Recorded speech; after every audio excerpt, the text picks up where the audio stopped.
Good morning from a beautifully sunny Durham city with Durham Cathedral. Glorious there. An absolute delight. If you've never been to Durham, then I can thoroughly recommend it.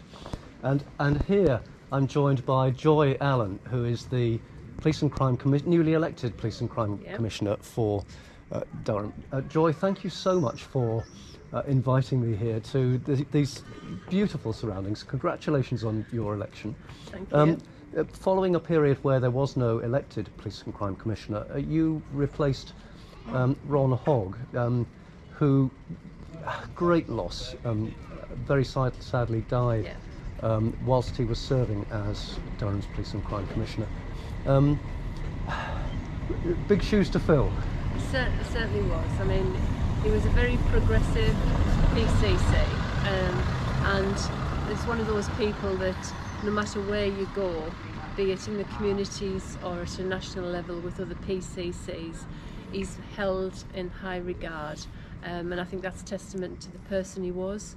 He had a really good working relationship as well with the previous chief, and I think the two of them were very, very out there and looking at what was best for the people of County Durham and Darlington, and they were brave enough to try things differently. A lovely fellow. I loved his company. Let's walk down here. We're heading then we're going to walk past the cathedral and then on and down to the river. Lovely. And see how far we can get round the stretch of the river, and maybe while still filming we'll get back to the cathedral itself. You mentioned that, so Durham is certainly in Her Majesty's Inspectorate of Constabulary, the force with the best performance in the country, and has been for some little while. Yes, I think outstanding. That's again, you know, you've not only got Ron. Sorry, I'm sort of giving you a mountain to climb here, but you've got Ron's legacy to, and also the record that Durham has of being excellent. And now, with three women as leaders of the respective bodies that have a key influence on Durham's performance. So.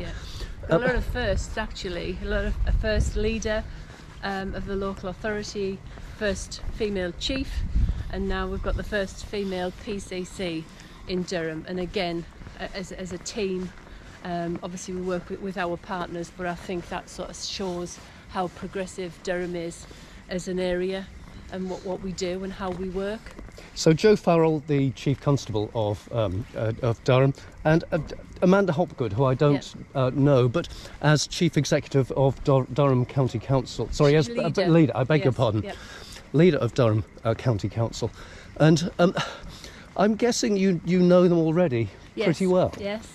Well, actually, strangely enough, I was on the panel to appoint Joe as deputy, because I was the SSAFA Communities portfolio holder at Durham County Council at the time, and I also know Amanda because we work together as county councillors in Durham. So I think that's a really good foundation to build on and to bring in, work collectively, looking at the things that we need to do to address some of the issues that we have within Durham. And I think the violence against women and girls is something that we're very, very passionate about. Joe's leading on a national level. We've got Operation Stereo, and I think with the County Council we know there's a lot we need to do with council services to help us reduce crime and support victims as well. So, although you've only recently been elected as Police and Crime Commissioner, you've worked not just in local politics but in policing for quite a while. Yeah. You were the chair of the Police and Crime Panel. That's right. You've done a great deal with the Local Government Association. Yes. Yeah. I think I started my career off as a temp over 30 years ago in the Road Traffic Collision Unit in Durham Constabulary. Did you? Yeah. I've been Neighbourhood Watch Coordinator. I've worked in Middlesbrough as SSAFA Communities Manager. And I've worked for the Fire and Rescue Service, so got quite a diverse background. I was even done architect liaison officer as well at the Crime Reduction College. So I think that sort of the practical experience really helps me in preparation for this role. Now, we've come to a fork in the road, and my temptation here is to head down to the right, which I know leads down to the river. That I think will be the default option, but that, although it's looking rather dark down there, that also leads us round to some extent. Does that take us to Crevens Bridge? I think that does. I'm tempted to bring Vicky in here, but I was given strict instructions. I'll let you off. So, well, look, we could take the risky option, or we can. Look. Yeah, Let's live dangerously. Well, not literally, you understand. So, of those, so great deal of experience that you bring into the role as Police and Crime Commissioner here in Durham. What of your previous experience are you now in your role as PCC most passionate about, that you really think, goodness, there's an opportunity here to make a real difference? I think this is probably obviously like the pinnacle of your career, because you are on that job that you can make some big decisions, and seeing the difference that you can make just by, I've put in my plan about some forces have already done it, about making misogyny a hate crime voluntarily while we're waiting for legislation. So that's absolutely fantastic, to have the power to be able to do that and to affect change.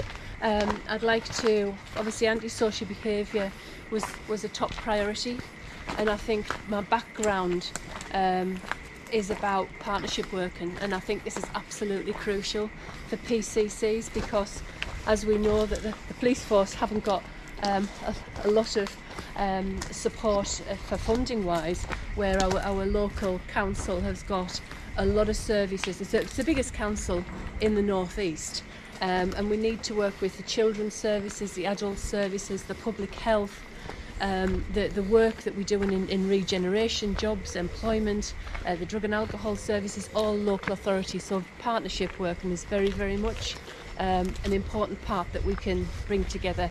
The other thing that I'm very passionate about is problem solving. Durham is sort of nationally recognised as a progressive force, and they're very, very good at problem solving. And I think if we get evidence-led, data-driven, problem-solving, partnership approach, that's the way I want to do things. And I'm very passionate about prevention. When I asked the public about various questions around what my priorities were, but also finding out what they were concerned about, only 6% felt like they were getting enough crime prevention advice. So if we want to reduce the demand on the services, if we want to reduce victims, we have to get better at getting the prevention messages out. And I think, again, from my team with the PCC and with the Durham Constabulary and with partners such as the local authority in Durham and Darlington, we need to get that education out to prevent crimes occurring in the first place. One of the areas that I was particularly intrigued by, looking at both your CV, but also the portfolios that you have some responsibility for as part of the APCC, the Association of Police and Crime Commissioners, spreading of responsibilities across police and crime commissioners, was the gambling side, where I believe part of the alcohol and substance misuse portfolio, which doesn't seem a natural fit, no. But I think it's that you were saying before there's a plan. Addictions. It's addictions, and it's a gambling related disorder. I only came across this by accident, really, when I was the local government association licensing champion, and we were saying that people who had a gambling related disorder were gambling thousands of pounds a day, and I sort of thought, well, where are they getting the money from? It could be fraud, it could be stealing from their friends and family, but really what I wanted to do is to identify and signpost those people, because what we've seen, if the gambling companies are taken not doing the due diligence and they're encouraging people to bet that they can't afford to bet, if we do the work when we're preparing our court cases, the money can actually go back to the victim where the money's been stolen from, which I didn't appreciate. But also... So there's an opportunity there for not only the individual who's found themselves sucked into the gambling addiction, but also to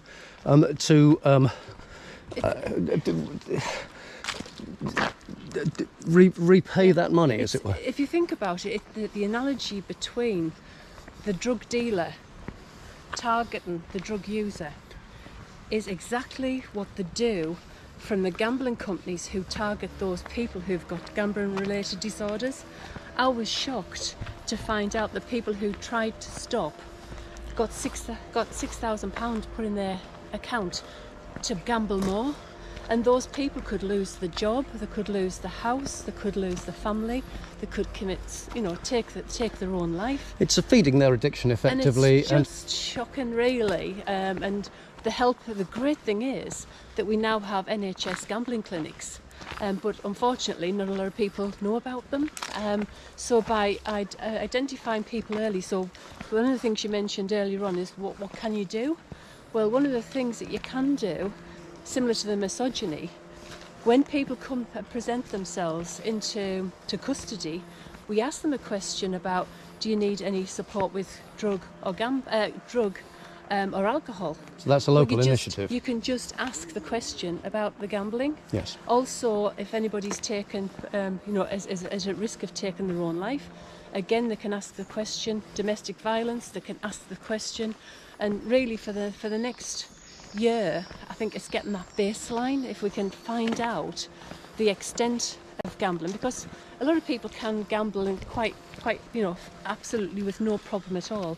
It's that small percentage of people who've got a gambling related disorder is the people that we need to target and support and signpost to help. And not just out of care for the individuals affected by this gambling addiction, but there is also a link to crime, and so how the money is obtained, their own domestic circumstances. Hundreds of thousands of pounds in fraudulent. They could be working for a small company, and that company could be at risk if somebody's gambling. The other thing with gambling, unlike drug and alcohol, people just might be looking like they're playing on the phone. But we've also seen recently in County Durham that people are gambling while they're driving HGVs, and really? they've killed somebody and they've gone to prison. So it's those people who we just need to get to the detail of it and work collectively. And I'm absolutely delighted that my counterpart who we're leading on this from Dorset is so passionate as well, like myself, and I think we can really make strides to address this and to shine a spotlight on it. So David Sidgwick is the Dorset Police and Crime Commissioner, and he's the lead for what's currently named the alcohol and substance misuse. You're the deputy insofar as the classification, the terminology for APCC is concerned, and I appreciate changing the name to addictions. Yes. More so. Yeah.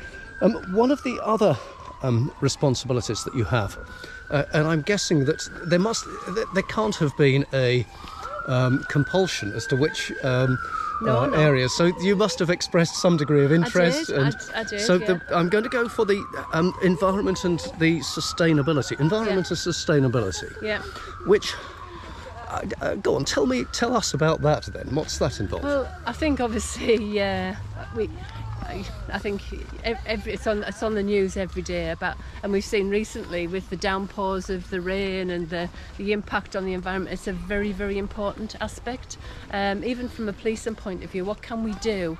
How can our buildings be more sustainable? How can we, if people are looking to electric vehicles or hydrogen vehicles, even Tesla are bringing out an emergency service car, which we're hoping to have that conversation about that, to see what does our new fleet look like. But also it has on there about social value. So some people, you're looking at headquarters or you're looking at custody suites, you're talking millions of pounds, and through social value you can bring some value back into the local authority and local area. So it could be in Durham and Darlington, or it could be in the region, and you can get 12 to 15% of social value by asking the question to the potential contractors. So just let me explore the social value side, which I think I know a little about, but I just want to check. So social value is in part about using the value of contracts that are to be let to encourage local provision and the like. Is that correct? Yeah, there's a whole, there's different toolkits, and I think Durham's going to be the first one to use this new toolkit if we go ahead with the custody suite, and that way you can look at getting people who ex-offenders into employment. Could be an indicator that we're asking for. We could ask for people who are long-term unemployed. We can ask for local businesses to have an opportunity to supply the materials, and I think we get young people into jobs and apprenticeships. So if you don't ask, you don't get. And I think this is the beauty of the social value. There's a number of indicators that it may be in Durham will be different to Dorset or to Somerset, but you have an option, and you can then use what's important to you to get what you need back from the contractor. And sometimes the contractors are happy to deliver, but you need to ask, and you need to be specific about what you want to get out of your contract and your relationship. So there's two, both in the discussion we had about addictions and in this environment and sustainability discussion. You've referred, and I'm just going to pan the camera here for a moment, because here we are by the river. I can't remember which river it is. I should really know. It's the Wear. It's not the Tyne. I knew it wasn't the Tyne, and it's not the best shot, I fear, of the Wear just here. But the analogy I was going to refer to here with the morning, the river there in the background, was getting upstream. So policing with constrained budgets, it's easy, indeed arguably necessary, to focus on the response activities, the areas such as counter-terrorism, protecting life and livelihood, but less opportunity in constrained budget times to focus upstream on what it is that is leading youngsters, people into criminal activity. How can forces and others, the multi-agency, invest in order to have a benefit that might not emerge for 5 years or so, or even 10 years. So in both of those portfolios, the environment and in the addiction side, you've brought in elements that refer to that. So I'm guessing something you feel passionate about. Yeah, and I think there's so much opportunities. Durham County Council have got some really progressive and ambitious targets around climate change. So I think that's a real opportunity for us from a police force as well, because if you have to have electric vehicles, you need some high rapid charging points, but if you've got a council that wants to take your petrol and diesel off the roads, it's in their interest to help us potentially with fleet and to produce these charging points around County Durham and Darlington, and particularly sort of in those rural areas as well, because it's quite a diverse force area. So I think it's understanding some of the issues that are national, but then tapping into it and bringing the benefits of understanding the language and what's important to the both Durham County Council and Darlington, and saying we can help you, we want to work with you and deliver these things. And so I think environment and sustainability is a key thing for both councils and areas. So I think it's a fantastic opportunity to understand what's coming down nationally, and then we can impact locally and vice versa. So it's good stuff. Let's move then to a key area nationally that doesn't appear to be a key area locally, and that is another one actually of your portfolios. So we're getting on to the third of your 4 portfolios. I fear we won't have time to get to the fourth. But so the emergency services collaboration, where you work with Phil Aylott, who is the North Yorkshire Police and Crime Commissioner. Now, Phil is one of roughly half a dozen PCCs who are actually police, fire and crime. So in other words, they have governance responsibilities for the fire service in each of their respective regions. Now, it's only half a dozen of just under 40 police and crime commissioners who have that additional fire responsibility. You're on that particular area of interest. Does that suggest that you are desperately keen to take on fire responsibility here in Durham? Now, I think one of the reasons I indicated that I was interested in that is because I used to work at the fire service myself as an area manager, so I thought I could bring that insight as a PCC to understand the culture of fire service, but also I think from County Durham and Darlington Fire and Rescue Service, it's understanding how they operate and having that opportunity. So at a local level, members are very happy with the current situation, like the status quo, and I think that there was opportunities that I think a lot of people felt that there was going to be mandated with the review, but it's down to consultation. So I don't think there's an appetite locally to have the PCFC, but if it's mandated, we will work together for the better of both services, and I think we've got a really good and close relationship. I mean, I know all the fire authority members, and I know the local members of Durham County Council, so I think they know me. So I think there's that trust that it's not about a takeover, it's about understanding that you appreciate what we do and how we do it. And at risk here of my stymieing the ambition of the government's fire and police mergers, I imagine there are some elements, if not many elements, where with goodwill and the support of key stakeholders, you can achieve much, if not all, of the ambition of the merger without the challenge of trying to bring the two together. Yeah, I think we do work very closely and collaboratively with what we do. I mean, just we've had the Durham Pride was on Saturday, and the emergency services were out in full display with the personnel. But one of the things that Durham does, we've got that tri-service station as well, so we've got that opportunity there. So this is where you've got a single piece of estate, a building, that brings in police, fire and tri-service ambulance, I'm guessing. Yeah. And it works well, and I think that's something that, again, is quite progressive for Durham. Durham, the firefighters do safer homes, so they do a lot of visits around home safety, and that's obviously the prevention aspect, slips, trips and falls. So that progressive way of working outside the fire agenda is already here in Durham. I think it's where you've got the estates side. Again, a lot of the buildings are quite close to each other, so that's the way we do work in Durham. And then it's down to this review to find out what the outcome will be. So we're coming towards the close of our conversation fairly shortly. I want to move on shortly to a question about charities, but just before we go on to that,